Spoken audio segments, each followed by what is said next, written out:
Boa noite a todos, mais uma vez, mais uma quarta-feira, estamos aqui novamente estudando o tema Alegria, Jesus e Atualidade, capítulo 9, Jesus e Alegria. A frase de hoje, que não vai estar nos slides, é: a hora de ser feliz é agora. Alguém gostaria de fazer algum comentário sobre essa frase? Repete aí, Edu. Tá, joia.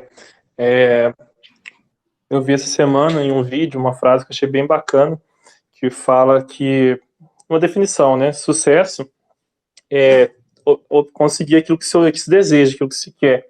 E felicidade é querer aquilo que se tem. Então, isso me lembra também aquele ensinamento de que a felicidade não está só no momento da chegada. A felicidade está no caminho também. E se a gente for perceber, a gente passa mais tempo no caminho do que no lugar desejado, igual quando a gente fala de férias, né? Quando a gente fala de férias, a gente planeja uma viagem, planeja diversas coisas, e tem uma frase que fala também, quando a gente planeja uma viagem, a gente viaja 2 vezes. Então, se a gente tem algum objetivo, seja algum desenvolvimento pessoal, qualquer coisa que seja do nosso progresso, que vai trazer a felicidade, eu acredito que a gente pode experimentar essa felicidade desde os preparativos, né? Isso se estende. Exatamente, é a forma como nós vemos, né? Pode falar. Eu ia pedir, se fosse possível, no final, para o seu Márcio repetir a prece dele, que foi bem legal. Concordo. Então tá ótimo. Fernando, você me desculpe, eu já li essa prece, essa oração, não sei quantas vezes, no mínimo umas 8, 10 vezes. Mas eu sempre me emociono no meio, sabe? Sei lá, acho que era tudo que eu queria falar e não conseguia.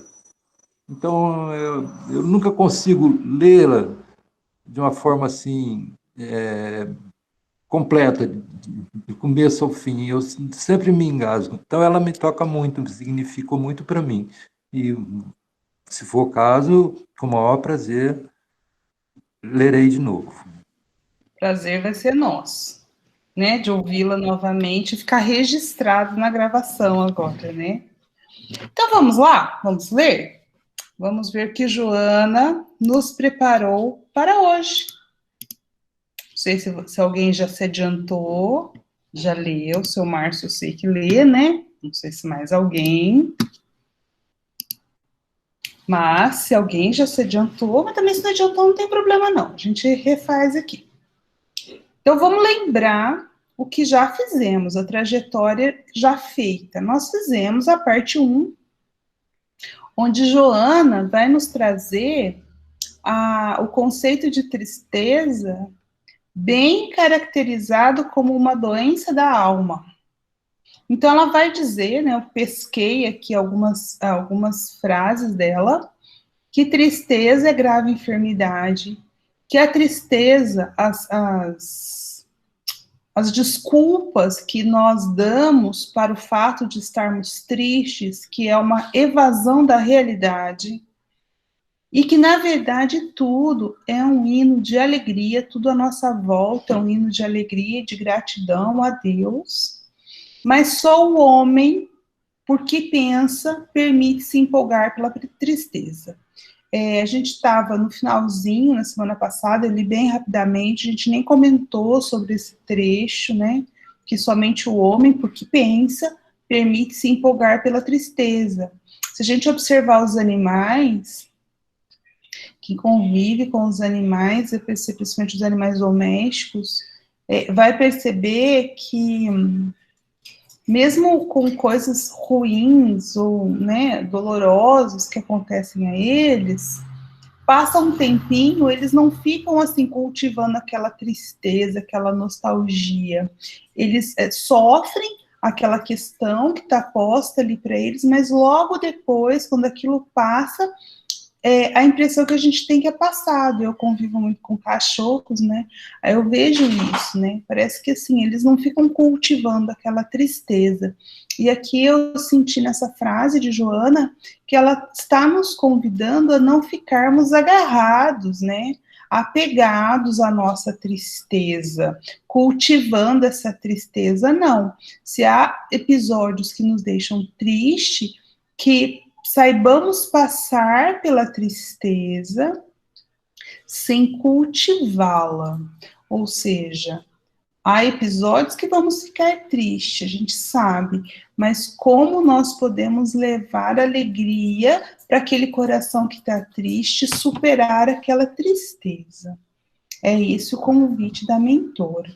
E agora, na segunda parte, ela vai nos apresentar a alegria como um remédio salutar. Então, veja, se na primeira parte ela colocou a tristeza como uma doença, toda doença nós precisamos buscar o quê? Um medicamento que possa eliminar aquela doença. E lembre-se que a gente falou de tristeza, né? Que a tristeza, na verdade, é a ausência de alegria. Então, como é que eu combato a tristeza? Onde houver tristeza, que eu leve a alegria. Então, a alegria que brota da alma como um remédio salutar.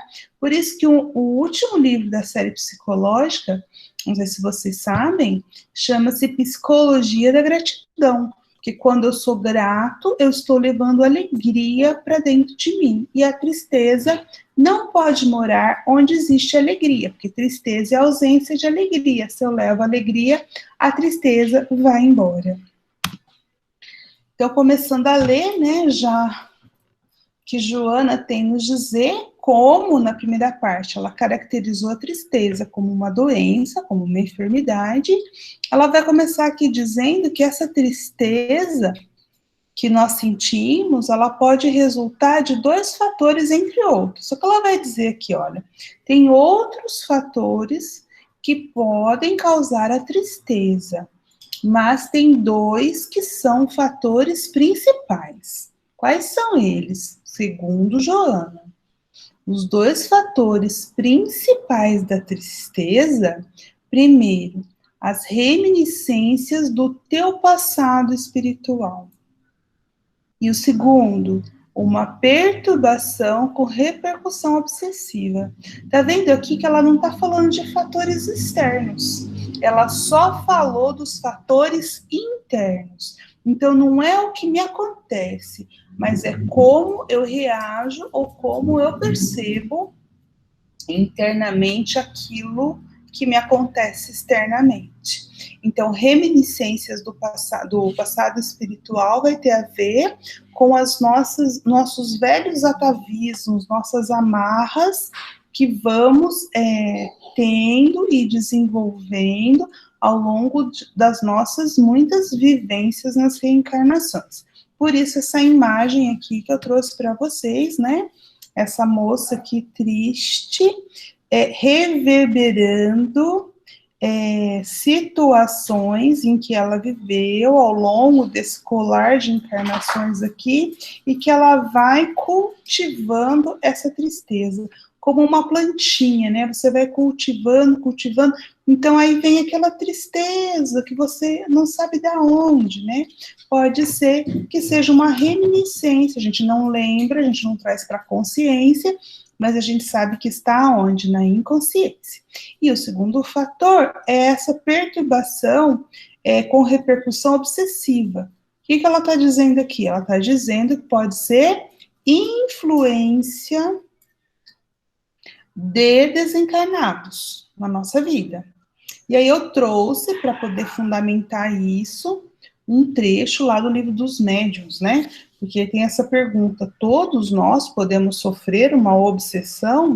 Olha o que vai dizer lá os espíritos no Livro dos Médiuns. As imperfeições morais dão aso à ação dos espíritos obsessores. Então, veja, a nossa vida de relação, nossa vida comum do dia a dia, ela não é sempre igualzinho, o nosso humor, vamos chamar assim, o nosso estado de espírito é sempre igualzinho ao longo do dia e ao longo dos dias. Não, como que nós somos aqui encarnados na Terra. Às vezes a gente está super bem, no dia muito bem, de repente acontece uma coisa, a gente abaixa a nossa vibração, sobe, abaixa, sobe, a gente vive numa montanha russa emocional, não é verdade? Então, essa montanha russa emocional, nos momentos em que nós estamos lá muito bem, feliz da vida, super bem e tal, nós damos abertura para quem? Para a influência do nosso espírito protetor, para os espíritos que querem nos ajudar, porque nós somos com uma vibração legal. Agora, quando a gente abaixa a nossa vibração, não é que esses espíritos nos abandonaram, né? Não, mas acontece que nós não nos aproximamos deles, e aí nós damos abertura para quem? Para aqueles que estão naquela faixa de tristeza, de rancor, de rebeldia, de vingança, e acontece na nossa vida algumas situações de julgamento que a gente faz isso. Então, qual é o nosso grande exercício? Inclusive, eu enxergo isso nesse estudo. Esse estudo que a gente faz é justamente para a gente tomar consciência. Quando a gente estiver aqui, ó, no vale, na depressão, lembra que a gente conversou semana passada, a gente consiga usar a oração, a nossa força de vontade para catapultar e mandar a gente lá para cima. Então, usa para quê? Para que a gente se aproxime dos bons espíritos e eles possam nos ajudar. Fazer aquilo que nós não conseguimos fazer sozinhos. Mas, para isso, ajuda-te, que o céu te ajudará.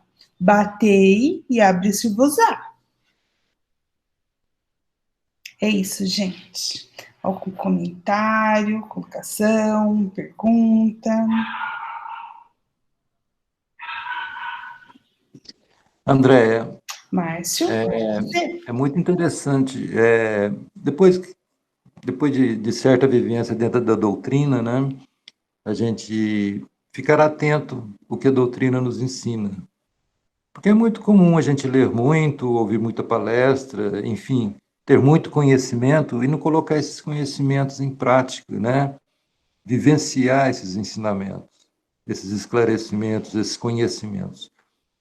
Mas uma das coisas que a gente é muito desatento, muito distraído, é justamente isso, a nossa alteração de humor, a nossa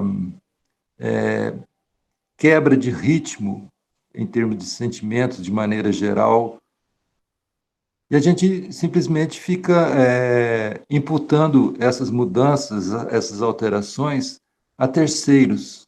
A gente nunca para pensar que pode ser essa influência externa. Nós vivemos em dias muito tumultuados, psicologicamente falando, né? Em termos de influências externas, mas a gente só fica. O externo é sempre aquele que a gente pode tocar, enxergar, enfim, os encarnados, né? E comigo já aconteceu várias vezes. Eu estou muito zen e de repente eu começo a ficar irritado, zangado com bobagens, coisas. A minha esposa é que pode falar muito disso. Vira e mexe, eu estou muito bem e de repente eu já estou chateado, já estou nervoso, me aborreço com coisas assim. Mas aí eu comecei a me treinar, né? Por que eu estou fazendo isso? Por que eu mudei? Eu não quero ficar assim, né? Então, eu acho que a gente precisa de mudar a sintonia, né? Como se fosse um rádio. Eu não quero ouvir essa estação, não, vou trocar por outra.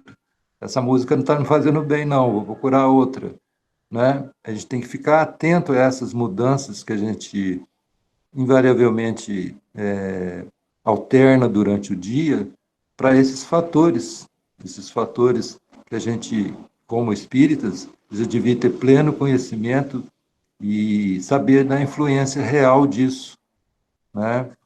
Quando eu falo desse ambiente que a gente vive, essa psicosfera, por causa dessa epidemia, principalmente, deixa as pessoas muito estressadas, sei lá, isso de certo modo me incomoda. Eu acho que a gente tem que saber conviver com tudo, né? A gente tem que ter tranquilidade de vivenciar essa situação, mas não é só por isso. O meio externo, né, espiritual, Eu acho que se aproveita muito dessa situação de desequilíbrio que o encarnado está vivendo.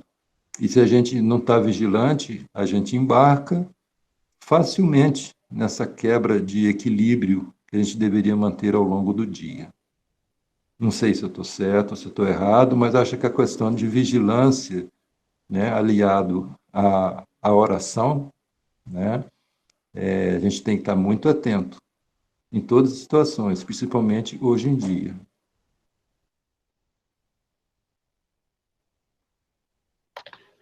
Sim, com certeza. Diga, Eduardo. André, dentro do que o seu Márcio falou, concordo bastante também.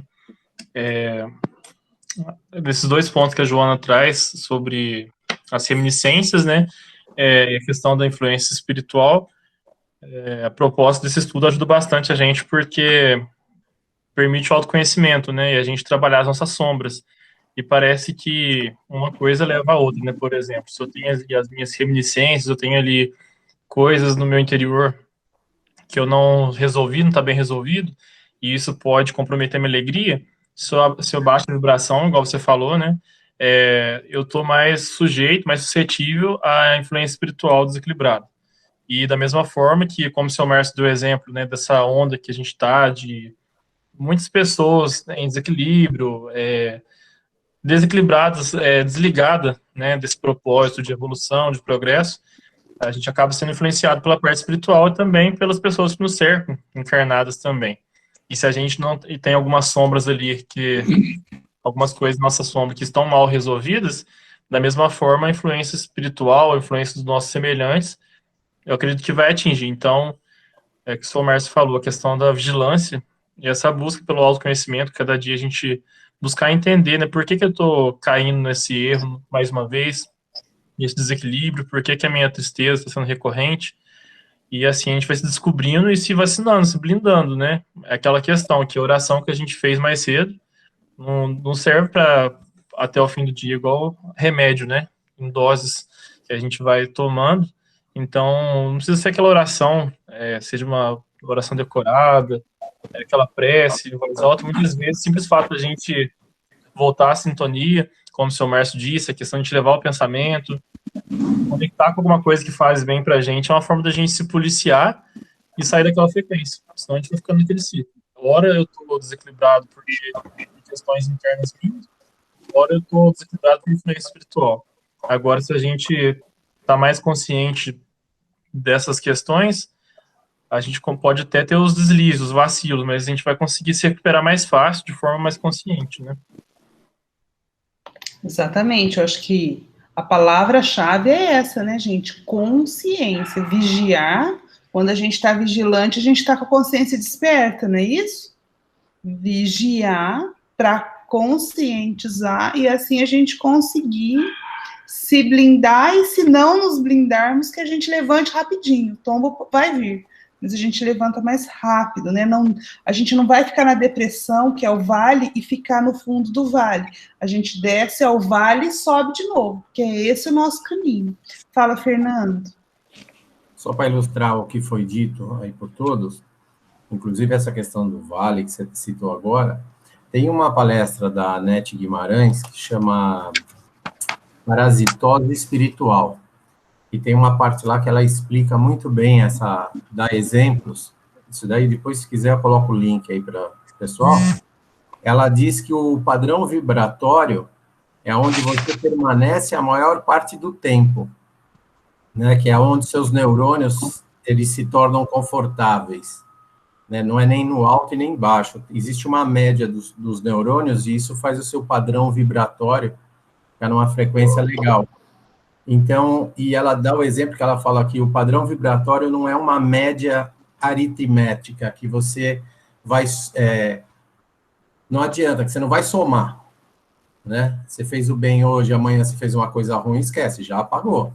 Então, você tem que estar constantemente em disciplina de ações. É o que ela coloca lá.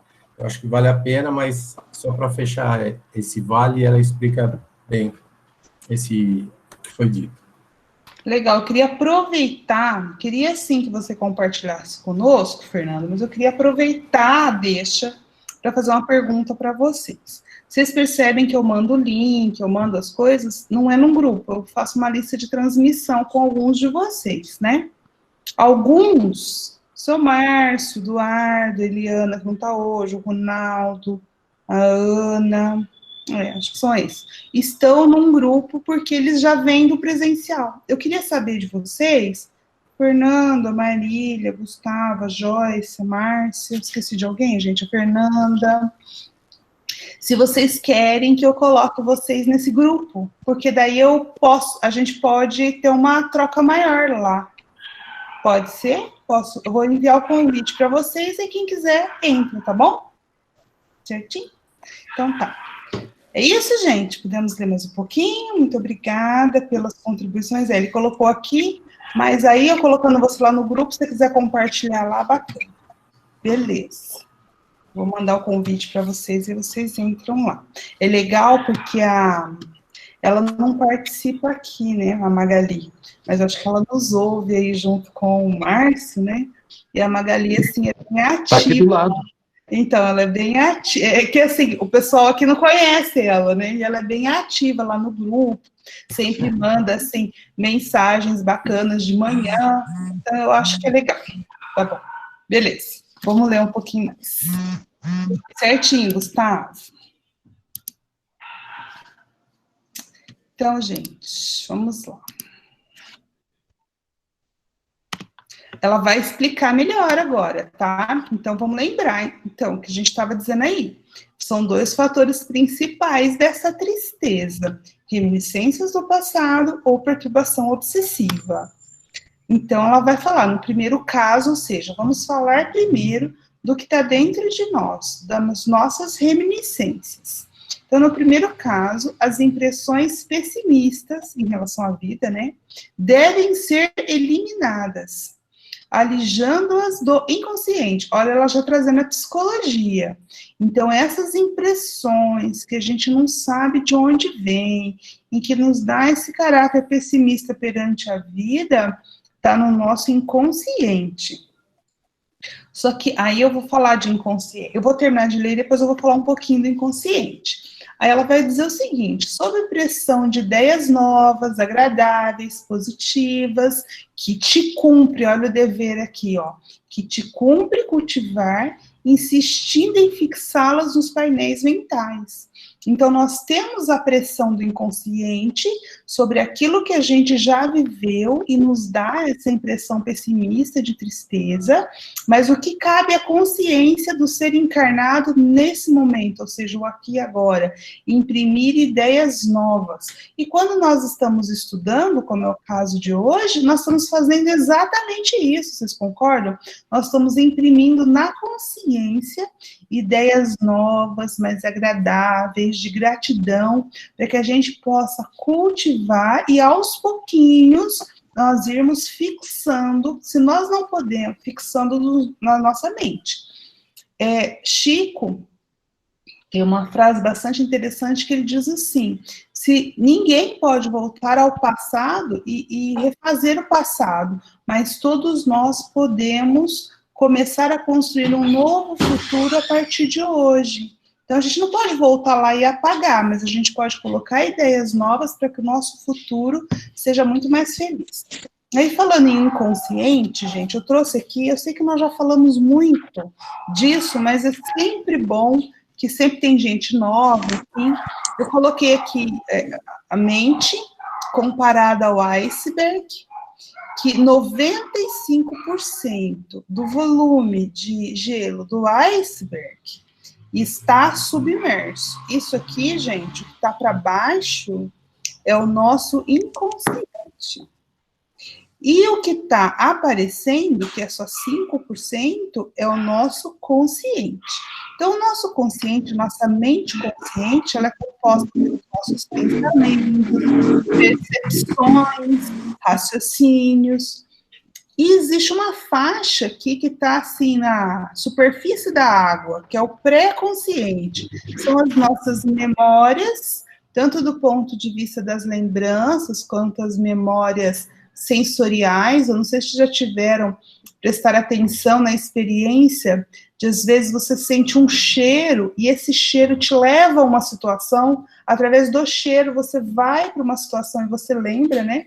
Então são essas memórias sensoriais, afetivas, isso tem muito assim com comida de mãe, de vó, né?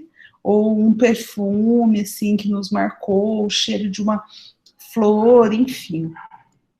Eu tô falando de cheiro porque eu sou muito de cheiro, gente. E tem pessoas que usam outros sentidos, mas para mim o cheiro é muito... o cheiro me leva a viajar por muitos lugares, assim, por muitas lembranças.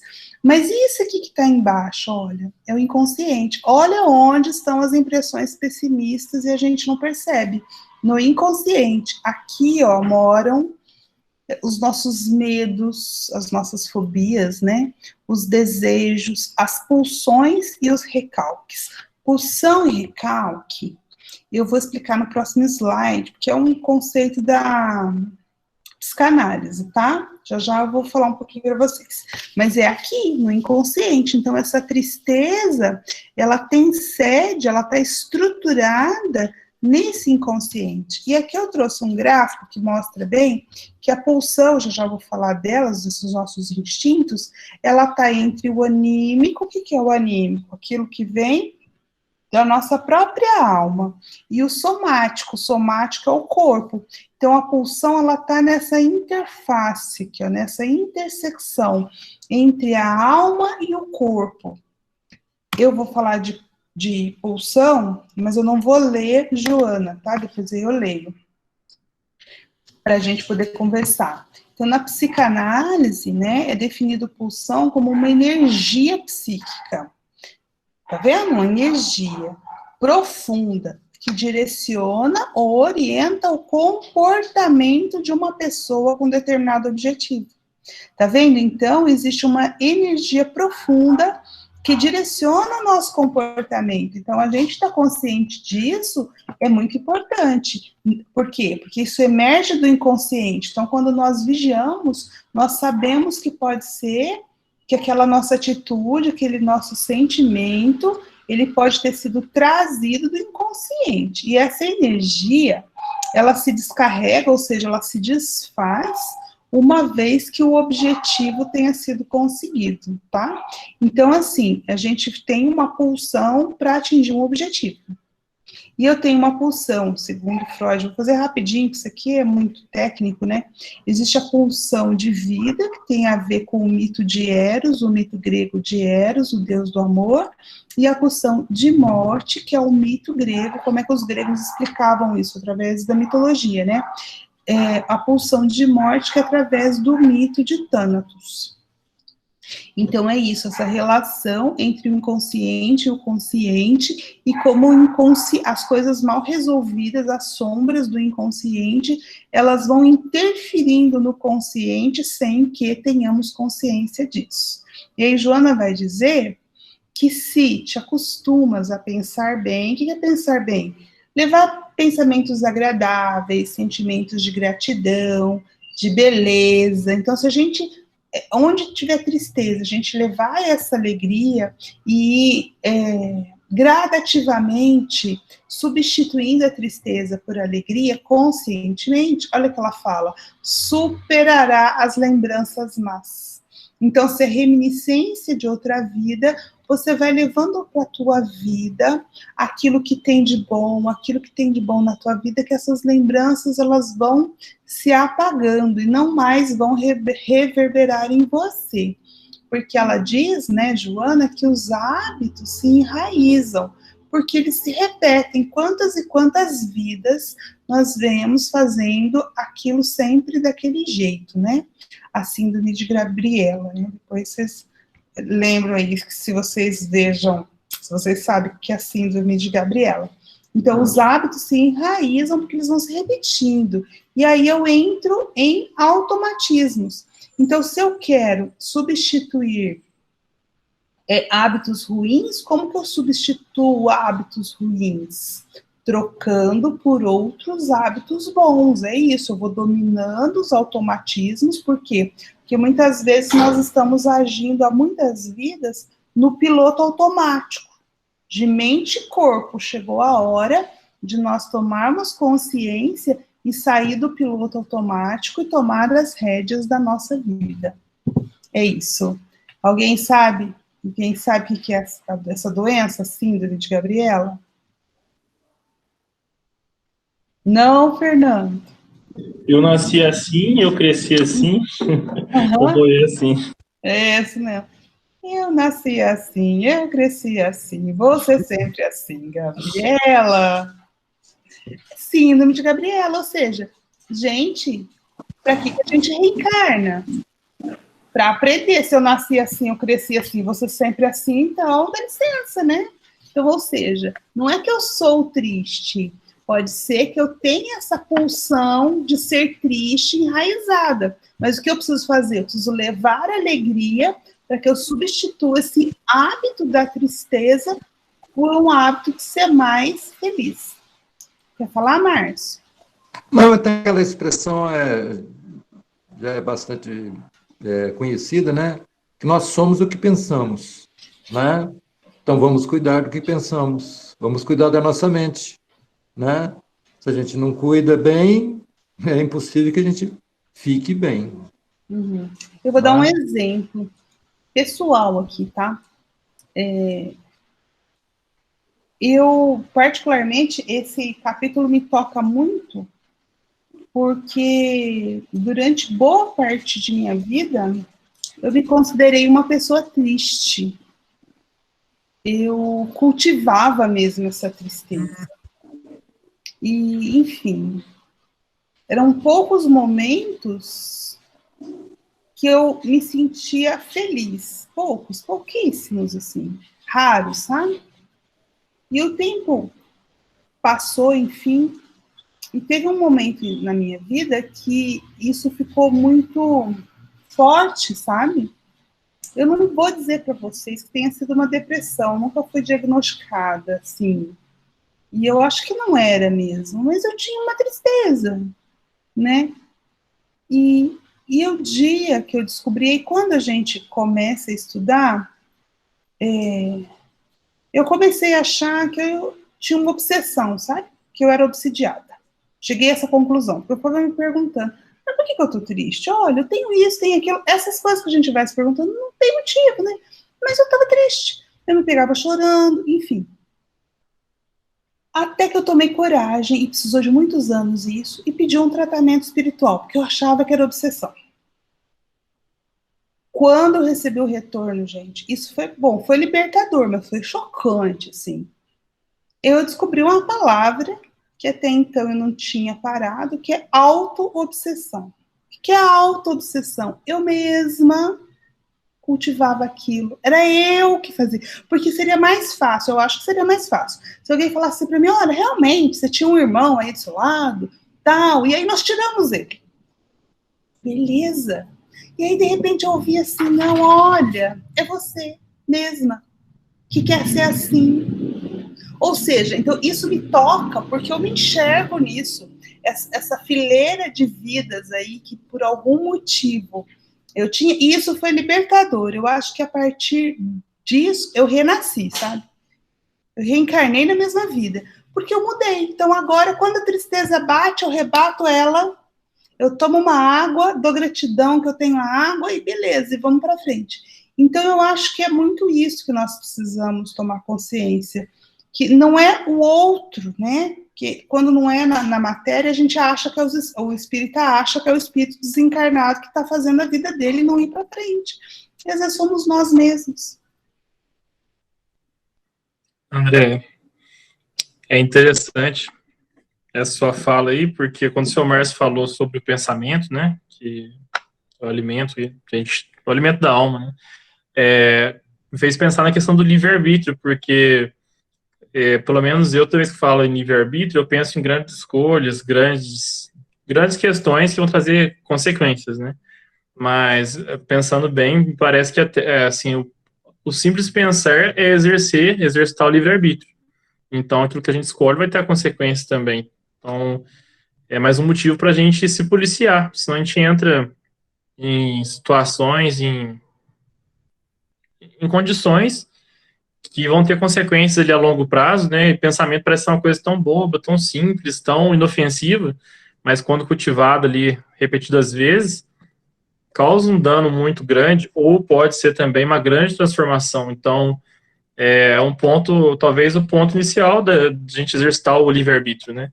Porque a partir do pensamento vem todas as outras coisas maiores, as nossas escolhas, as nossas atitudes inconscientes, né? Que a gente tá tão ali, como foi dito, né? Essa que o Fernando falou sobre a nossa frequência vibratória, então a gente vai se mantendo ali nesse estágio, que as nossas escolhas vão ser, na maioria das vezes, semelhante àquela faixa vibratória que a gente está. Então, um simples pensamento, e você falou também do exemplo da água, né?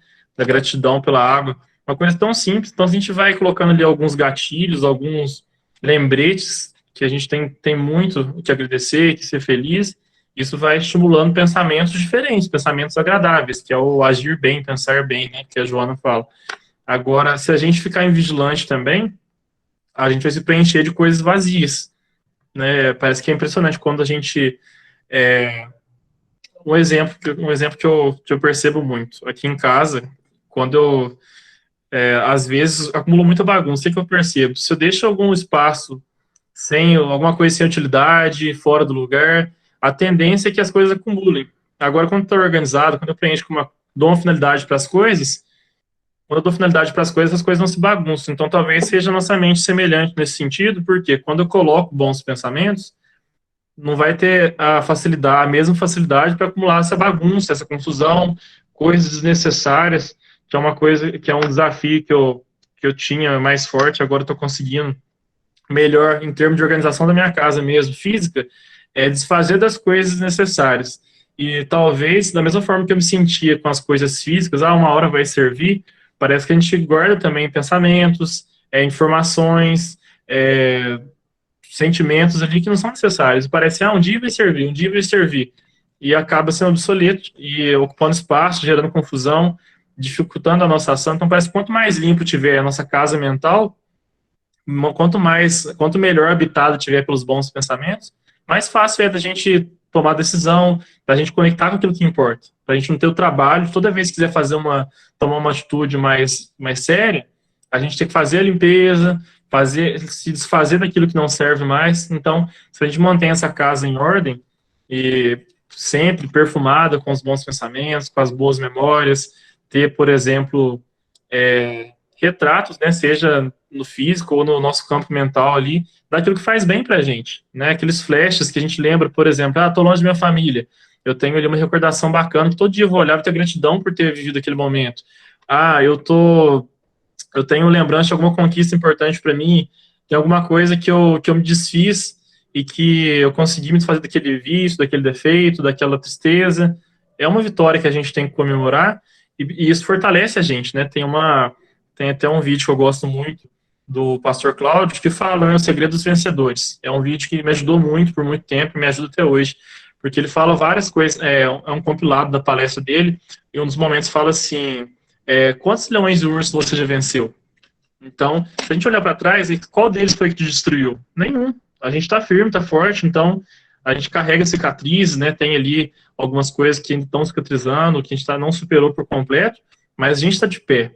E quando a gente lembra disso, parece que vem aquela força interior, né? Esse pulsar, parece que ele é bem aproveitado. Então, resumindo tudo isso, essa reflexão até me serve para eu buscar ter mais lembrete de quão feliz eu sou, de quantas vezes eu experimentei felicidade, né? Essas lembranças vão preencher o espaço que não vai ser ocupado por coisas vazias, que é aquilo que leva à tristeza, né? É uma questão de substituição. O senhor me lembra quando o senhor Márcio falou de uma leitura Horas Vazias?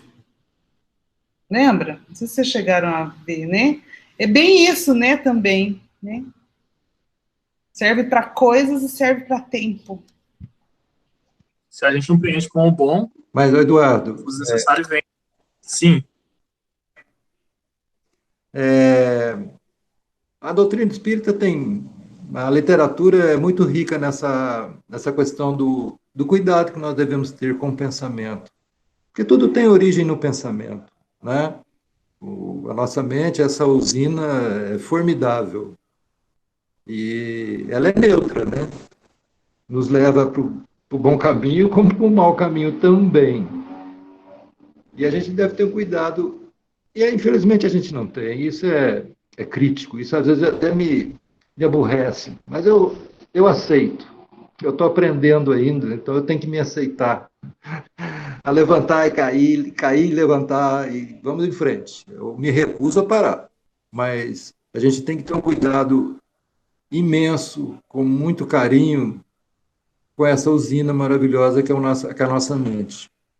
E eu estava falando, a doutrina tem um número imenso de livros que abordam esse tema, mas um que me tocou desde o começo, quando eu adotei o Espiritismo como a força que ia me levantar, chama Horizontes da Mente, do João Nunes Maia, me parece com a psicografia de Miramês.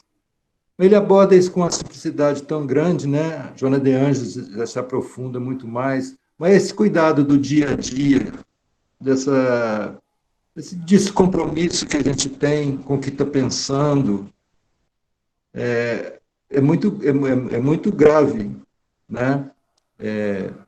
Sem mais nem menos, a gente desvirtua o pensamento da gente, e ali, se a hora vazia está presente, vira um campo fértil para o descaminho, né? E para retornar, haja coragem.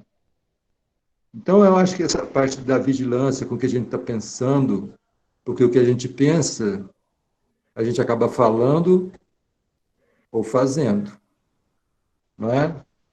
E para desfazer e desfalar, muitas das vezes até é impossível.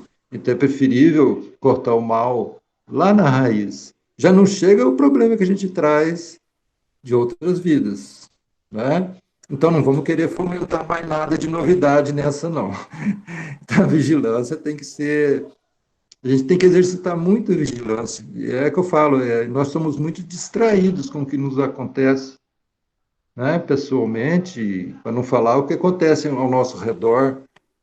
Nós somos muito distraídos quanto a isso. Vou Muita contar uma coisa, nada história. acontece conosco assim por acaso.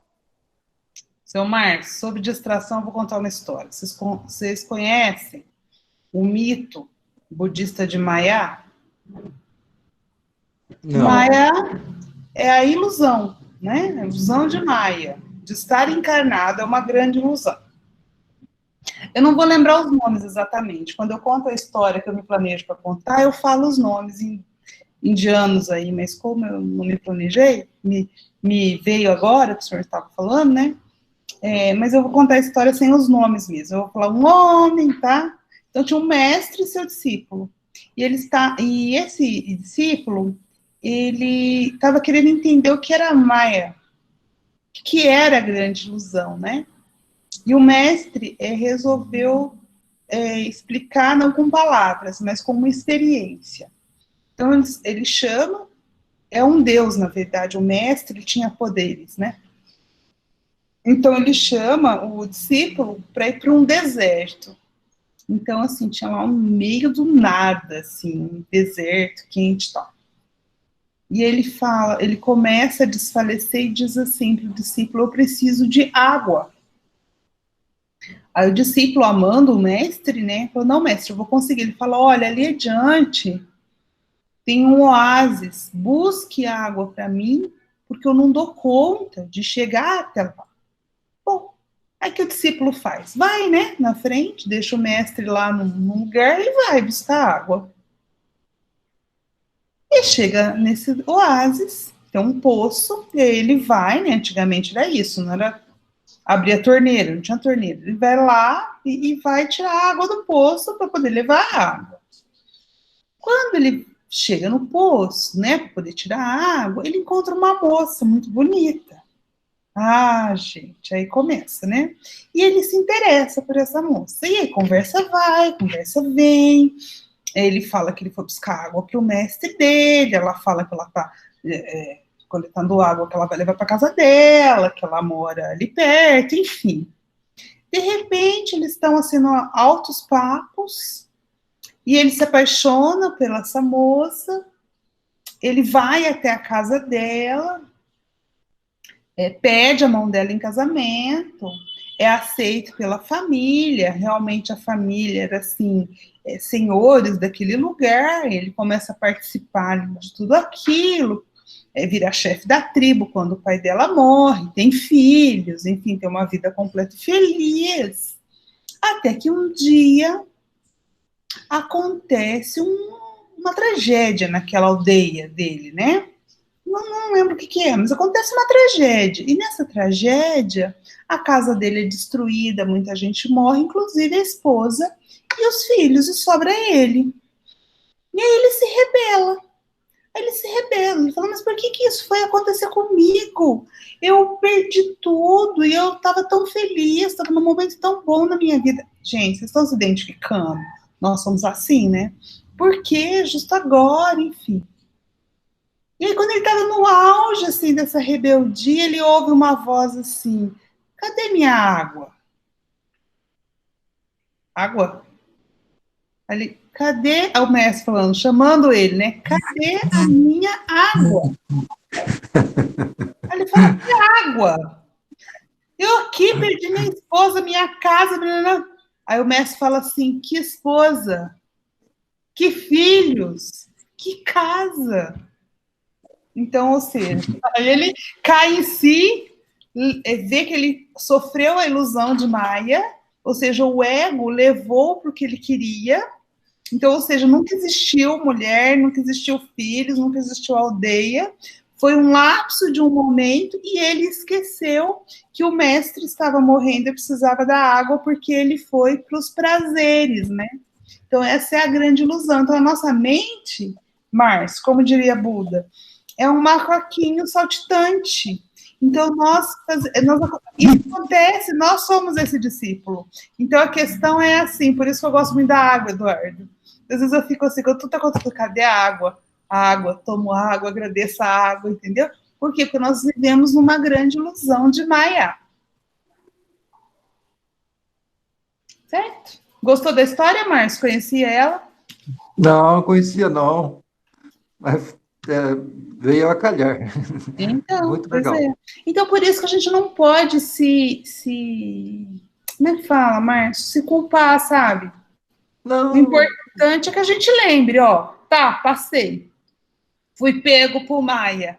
Volta. Volta. O que nós temos que fazer é voltar, não cair na ilusão. Porque imagina se ele não ouve a voz do mestre, cadê minha água? O que ia acontecer? Ele ia cair na depressão, na tristeza e continuar naquela ilusão e sofrendo desnecessariamente. Perfeito. Vamos lá, se a gente consegue ler mais um pouquinho para a gente caminhar para o fechamento, né, de hoje.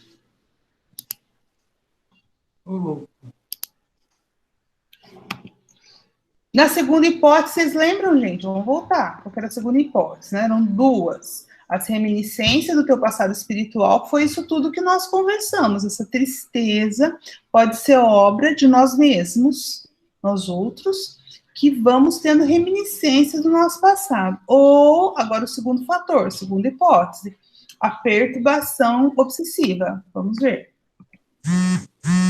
A segunda hipótese, olha que interessante, eu até grifei, hospedagem mental e emocional. Nós hospedamos as entidades desencarnadas, gente, tá vendo? A gente chama elas, a nossa casa mental, acolhe, cuida delas, tá vendo? Eles são nossos hóspedes. Não são, como é que chama? Invasores da nossa casa mental, são hóspedes. Eu acho que isso é muito importante que Joana nos alerta. Ó. Então, a hospedagem mental e emocional de entidades desencarnadas, malévolas, ocorre porque encontram sintonia nas tuas faixas psíquicas, estabelecendo contato hipnótico que se agrava com o tempo. Então, quanto mais a gente cultiva aquela tristeza, mas nós vamos estabelecendo e apertando os laços que nos unem a essas entidades desencarnadas que pensam como nós. Nós não somos vítimas delas. Nós as convidamos para o nosso campo mental. Aí eu trouxe, desculpa, a imagem é meio feia mesmo, sim, mas eu acho que é para assustar mesmo, para chamar a atenção. Eu não sei se vocês já leram esse livro, é um livro de André Luiz, chama-se Libertação. Tem o caso lá da Margarida, em que, então aqui a única que está encarnada é essa, a Margarida, muito doente, muito triste, deprimida. Tem aqui essas duas entidades que são hipnotizadores do astral, e a equipe, né, do André Luiz, que veio para tentar ajudar no caso da Margarida, por isso que o livro chama-se Libertação. Bom, é um livro lindo, eu não posso contar, não dá tempo de contar tudo, mas aqui eu trouxe essa imagem lá do Projeto Imagem, para a gente poder saber. Então, quando esses hóspedes, nós os chamamos para a nossa casa mental, convidamos para eles entrarem, convidamos para eles ficarem, esses laços vão se estreitando, mas nós não somos vítimas, cabe a nós o momento do basta, e esse momento pode ser a qualquer hora, desde que tomemos consciência. Eu vou ler mais um pouco, por conta da adiantada da hora, depois a gente conversa.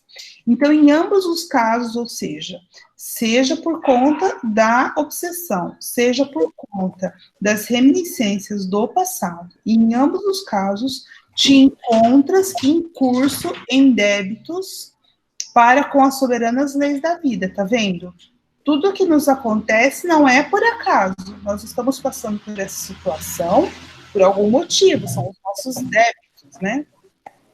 E aí a Joana vai dizer, não reencarnaste, porém, apenas para pagar, tá vendo? Porque muitas vezes a gente acha que a gente está aqui na Terra pagando, e isso é uma visão muito vetusta que colocaram na nossa mente, que nos escravizam, gente. Nós não nascemos para pagar, não.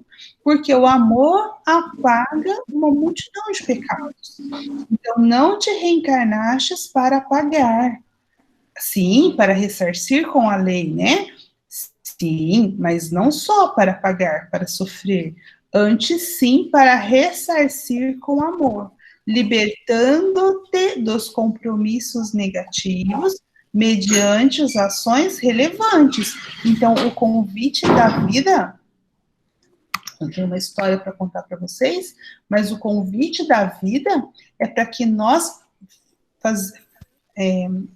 construímos a nossa trajetória, o nosso caminho evolutivo com ações de amor. E assim nós podemos ser felizes na estrada, não passar pela estrada como um rosário de sofrimentos. Não, não.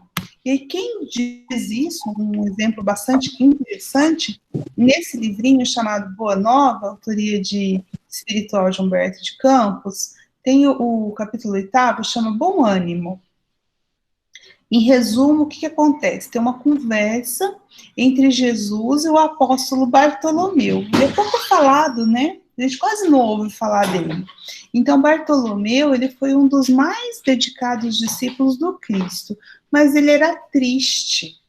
E Jesus, percebendo isso, um dia teve a oportunidade de conversar com ele, perguntou para ele, né? Jesus, como psicoterapeuta que era, aí o Bartolomeu diz o seguinte, eu fiz recortes, né, porque o capítulo é grande, se vocês quiserem, convido vocês a ler, tem em PDF na internet, é o capítulo 8º.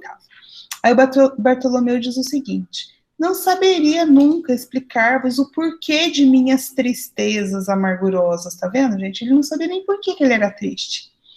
No vosso evangelho, experimentei uma nova coragem, para atravessar as misérias do caminho da terra. Pois aqui na terra, né, o selo do mal parece obscurecer as coisas mais puras, tá vendo?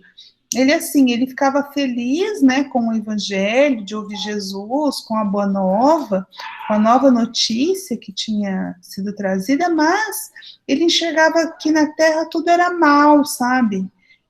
que estava ruim, ou seja, essa tristeza, essa angústia. Olha o que Jesus vai dizer para ele. Jesus fita-o brandamente e diz: Bartolomeu, uma boa notícia não pode produzir alegria? Ou seja, Jesus veio trazer a boa nova, então ele entende que a boa nova tem que trazer alegria e não tristeza. A vida terrestre é uma estrada pedregosa.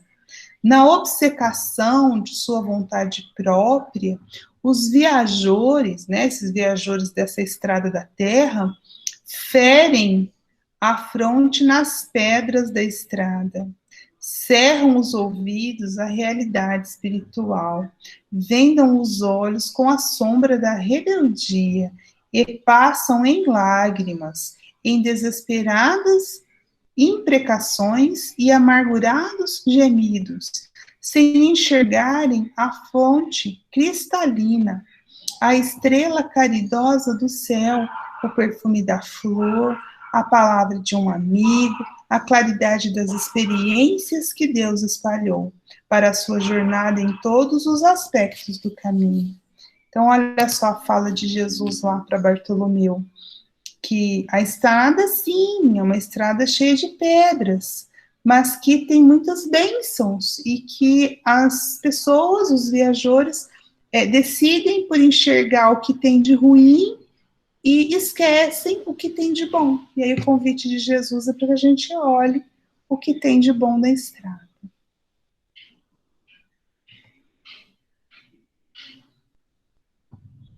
Isso? Um comentário? Não, então vou ler a última parte. Só vou reforçar, quem puder, tá vendo aquela palestra da NET, vai assim, como eu li agora, estou tendo essa oportunidade, né, aqui com vocês, vai ficar tudo muito mais claro. Legal, vou ver sim. Eu não conheço, eu gosto muito das palestras da NET, mas essa eu acho que eu não vi, não. Eu acho assim, ela tem uma metodologia, por ser médica, né, o diálogo dela, de vez em quando, pega um pouco, para mim, pelo menos. Ela usa um vocabulário, exemplos, assim, né, a didática dela, mas, assim, muito interessante. Que ela vai mais para o lado ciência mesmo do espiritismo. Mas é muito bom mesmo. Aí, vamos lá.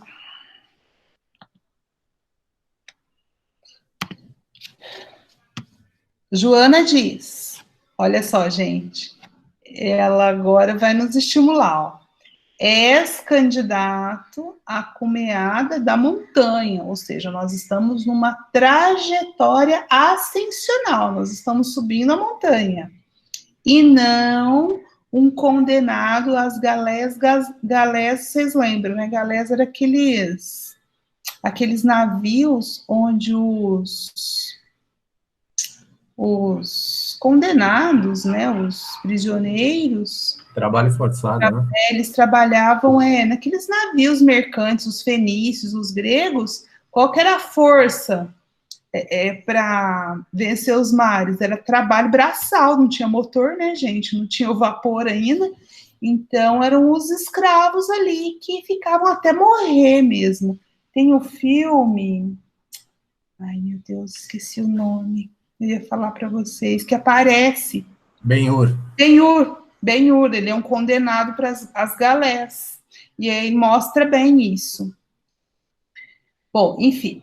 Então, olha só, você como filho de Deus é um candidato a chegar no topo da montanha, não é um condenado às galés, nas sombras do remorso. Olha o que ela fala, eu esqueci de grifar isso. Remorso inútil. Remorso, gente, não adianta nada. Você tem que construir algo novo. Se você errou, ficar remoendo não resolve. O que resolve é você ter ações para ressarcir o que você tirou. Se você errou, trabalhe para ressarcir, né? Ou, então, se você não é condenado às galés das sombras do remorso inútil ou ao charco das lágrimas perdidas. É isso. Então, ela está nos chamando para levanta, sacode a poeira, né? E dá a volta por cima. Se permaneces na situação infeliz, você torna-te vítima de ti mesmo. Tornas-te vítima de ti mesmo. Olha só, quem é responsável pela nossa tristeza? Nós mesmos. E muitas vezes nós falamos que é isso, aquilo outro. Não são as circunstâncias, somos nós mesmos. Todavia, se te resolves por sair do caos, transforma-te em teu próprio psicoterapeuta. Não é disso que nós estamos falando? Quando eu levo alegria na tristeza, eu sou o meu próprio terapeuta. Eu vou me refazer, eu vou reencarnar na mesma vida. E por fim, eu quero terminar, antes da reflexão, com uma seleção lá do capítulo 5º do Evangelho segundo o Espiritismo. Capítulo 5º é Bem-aventurados os aflitos. Os Espíritos vão ensinar a Kardec e a nós, né, que a felicidade relativa, porque a felicidade absoluta nós não encontraremos na matéria, só quando nos desmaterializarmos, ou seja, tornar-nos espíritos puros.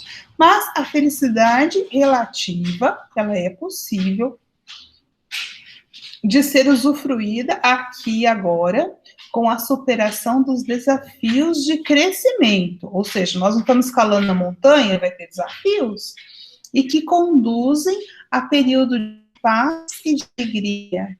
Alegria não é uma questão de circunstância do que te acontece, mas de uma atitude comportamental em face das tarefas que viemos desempenhar na Terra, ou seja, as vicissitudes.